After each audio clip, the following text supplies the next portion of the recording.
Cameroun, c'était un statut de tutelle, de mandat de 1922 à 1946 et de tutelle à partir de 1946. Les Camerounais ont été administrés sauvagement par la France coloniale avec le travail forcé et surtout, mes frères et sœurs, et surtout les agents, les officiers de police que vous êtes, la France a retiré une part de l'âme aux Camerounais.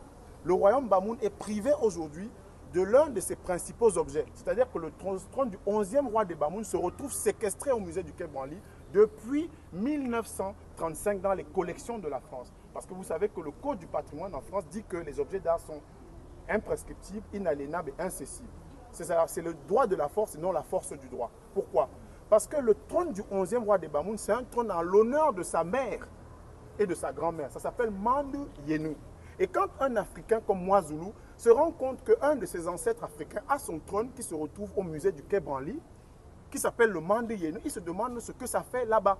Ce d'autant plus que le président Emmanuel Macron à Ouagadougou, en novembre en 2017, le président Macron s'était déjà engagé pour la restitution à notre continent, le continent berceau de l'humanité qui est piétiné par le Code noir de Colbert qui a dit que ceux qui y venaient étaient des choses, des marchandises, article 44, je cite, eh bien il a dit que le continent africain va être restitué dans sa dignité, dans son âme. Mes chers frères, mes chères sœurs, mes chers officiers de police, on se retrouve aujourd'hui presque en novembre 2020. Monsieur Felwine Sarr, économiste, un de nos frères d'Afrique, fondateur des ateliers de la pensée avec Achille Mbembe à Dakar, et Madame Bénédicte Savoie, qui est spécialiste d'histoire de l'art, ont remis au président Macron un document, un rapport sur la restitution à l'Afrique de ses biens. Et on a même accepté parce que quand un voleur vous prend votre objet, vous ne négociez pas.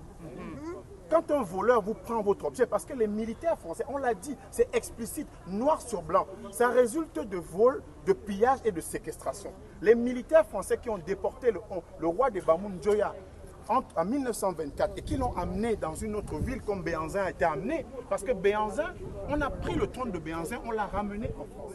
On a pris le trône de Béhanzin. Et donc on se dit aujourd'hui que la France, ce pays des droits de l'homme, qu'il a lu en France mais qui a oublié de le lire ailleurs, la France, ce pays de liberté, qui le prône chez lui mais qui ne le veut pas ailleurs, la France, ce pays d'égalité, qui le consacre chez lui mais ne le veut pas ailleurs, cette France-là est venue prendre ces objets sur notre continent africain. Et c'est devenu la propriété du musée du Quai Branly, Jacques Chirac. Comment ça se fait? Comment ça se fait que la reine Bangwa, vendue 3 millions de dollars, vous connaissez Bangwa? Bangwa, c'est l'ouest du Cameroun, mes frères et sœurs. L'ouest du Cameroun, c'est comme beaucoup de régions Cameroun pauvres.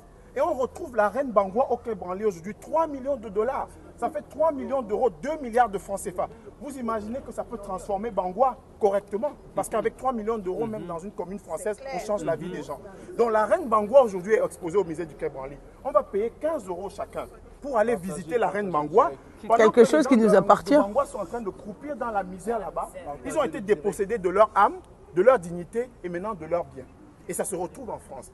Donc c'est pour ça que quand vous voyez tout ce monde, qui ne sont pas des sauvages, qui ne sont pas des oisifs, qui ne sont pas des gens, comme on dit, méchants, parce que c'est des Africains noirs, nègres, qui sont dans des coteries de mouvements de revendication communautaristes. Non, nous ne le sommes pas.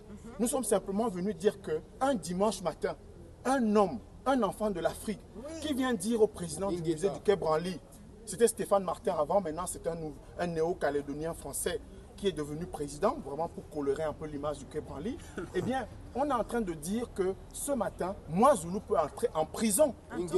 Moi, Zoulou peut aller en prison, alors que les masques Pounou, les masques Tchokwe, les masques Bamoun, les masques Kom, les masques Mboshi, les masques Zoulou, les masques Glélé, les masques Dan, qui ont inspiré Picasso. Quel est ce pays où Picasso est le plus grand peintre de l'histoire de l'humanité? Et c'est grâce à l'Afrique que Picasso est devenu Picasso. Mais pourquoi vous voulez envoyer notre frère en prison au lieu de lui dire merci? Comment on envoie moi Zoulou en prison au lieu de lui dire merci? Comment Braque, comment Cézanne, comment Matisse, comment Derain, Vlaminck et Derain sont deux amis. Vlaminck a découvert à Argenteuil dans un bar à Argenteuil, dans ce pays, la France, le pays des droits de l'homme, Vlaminck et Derain. Vlaminck découvre un objet qui a été pillé par des militaires français en Côte d'Ivoire. Ah oui. Des masques dents. Et Vlaminck, oui, Vlaminck prend. Continue, mon frère. Vlaminck prend l'objet d'art africain dans de Côte d'Ivoire. Et il amène chez son jeune frère Derain, qui a 20 ans à l'époque. Et Derain commence à devenir un grand peintre français, grâce au masque d'An de Côte d'Ivoire. Et moi, Zoulou va aller en prison au lieu que les descendants de Vlaminck et de Derain disent merci aux ancêtres de moi, Zoulou, l'applaudissent dans les rues de Paris. Mais comment ça se fait que la France de Macron, la France éternelle, la France de ses lumières, la France de Voltaire qui a écrit, la France de Victor Hugo et de Montesquieu. Monsieur, s'il vous plaît, il parle à cause de vous, c'est pour vous expliquer pourquoi on est là. Hein. Voilà, comment ça se fait que cette France-là, veuille mettre notre frère, notre fils, ce descendant des Mabéas. Vous connaissez les Mabéas? Les Mabéas, c'est au sud du Cameroun. Vous connaissez les Sénoufous? Les Sénoufous, c'est au nord de la Côte d'Ivoire. Le masque le plus cher de l'histoire de l'humanité, le masque africain le plus cher, vient du pays Sénoufou. C'est au nord de la Côte d'Ivoire, à Bouaké.